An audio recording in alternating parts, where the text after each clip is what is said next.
What's up YouTube? I'm Debunk. I'm going to show you guys a little bit of a tutorial and some tips on how I built took these two spawners and turned them into an XP farm. You know, I normally don't think about spawner farms these days because I've just built so many of them. I just assume everyone knows how to do them, but obviously that is not the case from the comments that I've had. So for those of you who's asked, this video will be a bit of a tutorial for you. I am in spectator mode currently, so I can fly through walls, which is why I'm in the glass here. So this way I can just kind of give you a little bit of a better view of what's happening here. So this is the skeleton spawner, and I have a light on top and then the ceiling. This is a 9x9 room.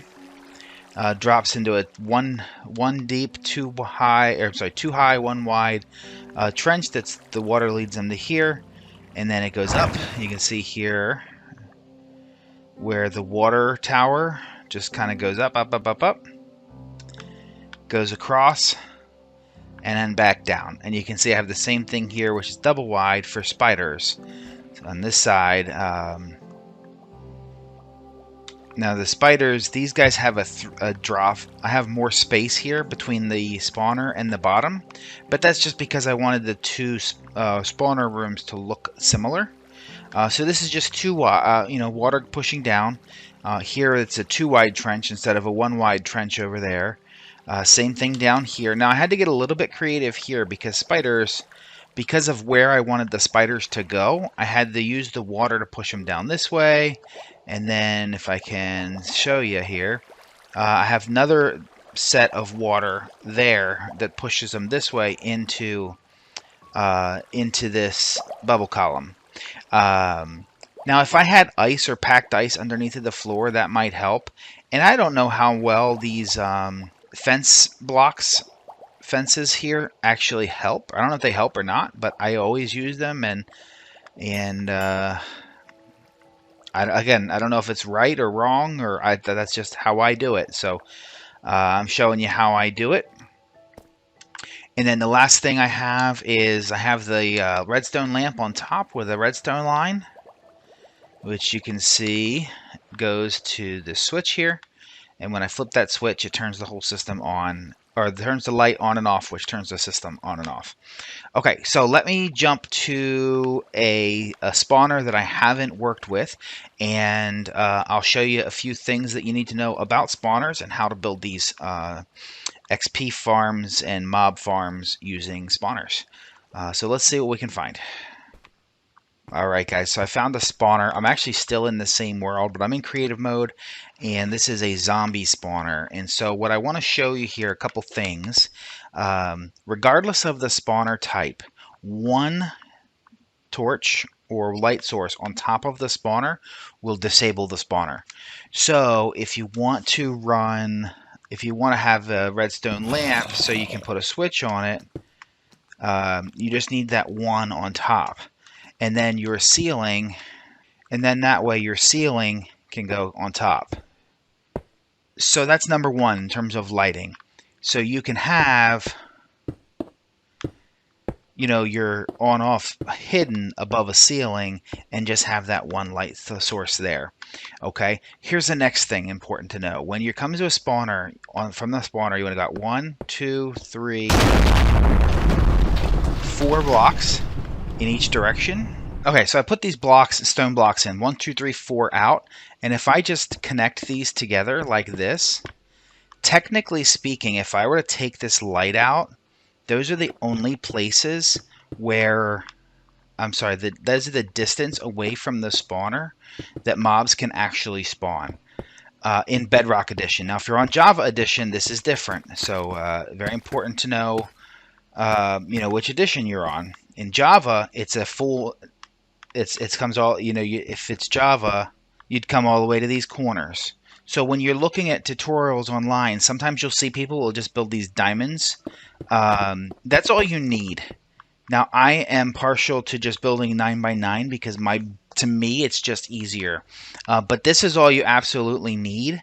And so what you're going to want to do is from this spawner, you're going to want to go out 1, 2, 3, 4 blocks. And on the 5th block, this is going to be your wall. So that's where you're going to want your wall to be on your spawner. So that's where you're going to want your wall. All right. Now I'm going to build a 9x9 room. Like I said, I'm going to build 9x9, the full 9x9, because this is the way I build it. So I'm going to build the full 9x9, but this diamond is all that's really necessary. 1, 2, 3, 4. Okay, right here. Now let's pretend for a minute. Let's say we're going to put our kill chamber over here. Right? So if we're going to put our kill chamber here, and let's find a lever. Let's just go ahead and put an on-off switch on here now. And we're going to need some redstone. And we may or may not need a repeater. So let's grab a repeater. Okay, so the way you're going to build your on-off switch is you're going to want to have redstone right behind it. And if I flick the lever, you can see now that the redstone is turned on. And then so you just want to run the redstone line from your switch. And make some space so I can get up here. So the redstone block is powering it. Now it's not. So if you just run this redstone line on top of your on top of your light, now it'll light up and you'll be good to go and you won't have to worry. And now you have an on-off switch. On or off. There you go. So in this case, we're doing zombies. The same is true for skeletons. These are mobs, are 2 blocks tall, right? So if they're here on this block, just like the player, they're 2 blocks tall, they can walk underneath of here, right? However, once I've got water here, they like to bob and jump in the water, and I don't want them getting caught jumping behind the spawner. So I'm going to always want my water block 3 blocks down from where they are. So 1, 2, we want to go 1 more. And so at this level here, we want to clear out this whole room. Okay, guys, so now we have the room completely dug out. And this is where, so we're 3 down. And so now we can decide which direction do we want to send these, in this case, zombies, right? So zombies and skeletons, everything is exactly the same. If you're doing spiders, you want to have 2 wide, and cave spiders are actually only 1 wide. So cave spiders can work similar to this. So let's say, first of all, there's a couple of different reasons why you might want to make a spawner farm. If you're just looking for the drops, then you don't need to manually kill them. You can just let them die. So in that case, what I would be doing is I would put 1 block, 1 water source in each of the 4 corners and bring them to the middle. And then you just want to go down, you know, as far as you can. Obviously not that far in survival. How far down can we go? Here. So you want to come down to, say, here, and you're going to put in your hopper and your chest, you know, right here. And then this is where they're just going to drop down, fall, die, and they're dead. Now, in this case, where we're at negative 24, 28, you may not be able to go down far enough. So you might need to actually, you might need to take them up and then over and drop them down so that you can get enough downward distance to kill them. Because if you get a zombie or a skeleton that spawns in with boots on that has feather falling, they may not die and they might just sit down there and take up your mob cap and lag your world, and you don't want that. So if you only want the drops, this is the way I would set it up. All right, so now I had my switches over there, so I want my mobs over that side. So that means if I want the mobs to come over here in order to get them, so I'm going to go ahead and put water sources along this whole wall. And if I do that, it's going to push my zombies over here to this edge. Now, if I'm doing spiders, what I'm going to do is I'm going to knock out this bottom. And I'm going to put my water sources back here if I'm doing spiders. I mean, right, because it didn't work. There we go. because it's going to run 8 blocks, right? So if I'm doing 1 wide block, zombies and skeletons, I'm going to put it against the wall. If I'm doing spiders, I'm going to set it into the wall like I did here.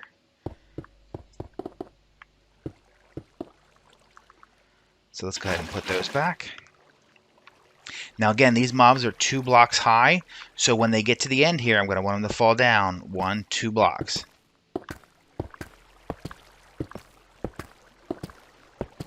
So there's my trench, right?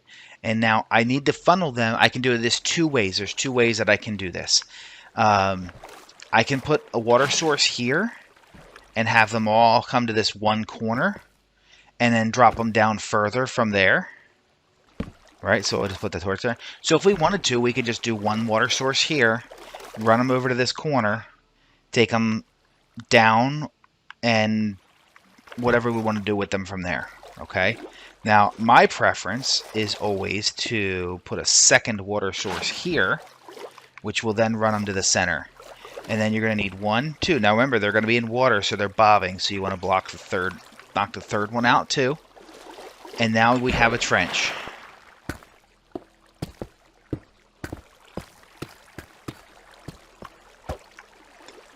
Okay, now we only need this, we just need them to make this turn, right? So once they've made that turn, we can go up. So we'll put in a fence gate here, and the only reason for that is it pushes them upward, which will push them into your water source. We want to put, you can use buttons or signs. I still always use signs. So any type of signs that you have, you want to put 1 above there, 1 there, and 1 there. That way your water can be this block here. Now they're all going to come down here, and they're all going to end up in this spot here. So in my spawner, the way I showed you that I did mine, I'm not using a trident killer, so I'm killing them manually with a sword. Every mob I have to kill with a sword. So I want to make it so that I don't have. So I have a diamond sword now, but I didn't want to have to need that. If I want to just punch them and kill them in 1 shot, I need to take them up and drop them down so that they get fall damage. And so that's where you saw I did with the bubble elevators on mine. But if I was using a trident killer,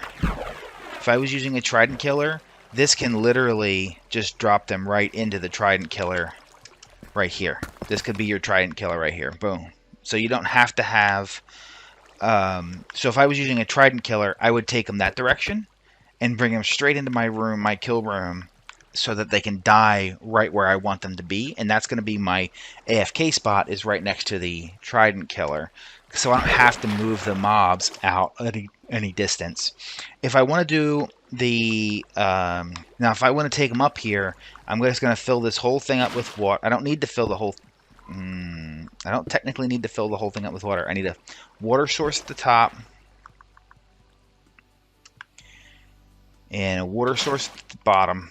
And as long as I have kelp, I can plant kelp at the bottom. And just bring it all the way up, and now it'll convert all of those waters to water source blocks.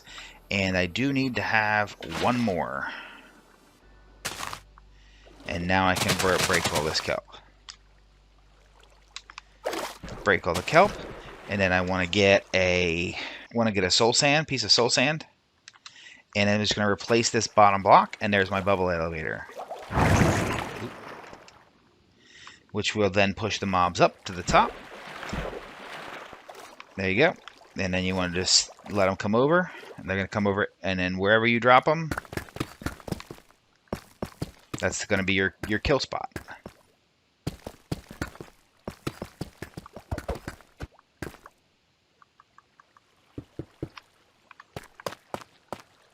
Right, so wherever you've made your little room, that's where they're going to fall down. Oop. Here is where they're going to fall down in this case. And so you just want to build your little room, and then you're going to want to put, so there you go. You just want to put your chest in your hopper. Obviously we want to make it so that they come where we want them to. And this is zombies, so now we want to put a half slab. For zombies, you're going to need a half slab right here, because you're going to have baby zombies, and you don't want the baby zombies to be able to get out. Obviously, that's going to cause a problem. That's where's this out? It's up here. So let's close this in so I can actually make this live.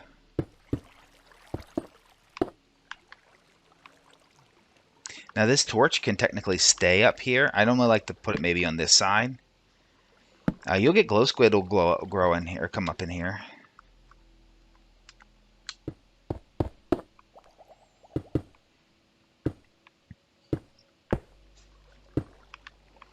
There we go. Fully enclosed, nothing can get out, including myself.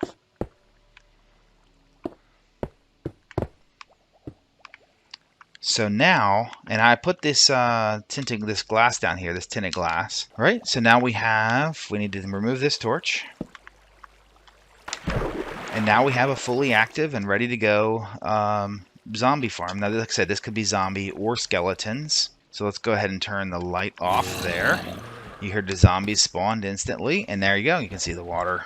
You can see the bit. Let's bet they're up here. There they go. First one's in. So we now have an active spawner. I'll just use the axe because I don't have a sword. And so now I'm just gonna kill him. Now I didn't pay any attention to how far up I went. 23 blocks will give them fatal damage. So you want to drop them. You want to drop them 22 blocks to make them one-hit kills. Again, I didn't count as I was going up and coming down because I just wanted to show you how this works. But 22 blocks will do that. Now, if you have a zombie spawner, you can use water to convert them to drought. So you can change the type of farm that you have based on what you want. So there you have it, guys. I hope this has helped. If there's anything that I left out, any questions that you have that I didn't answer for you in terms of how to build a farm, please let me know, and I'd be happy to answer those questions for you in the comments down below. So I hope you guys have enjoyed this. Until next time, guys. Bye for now.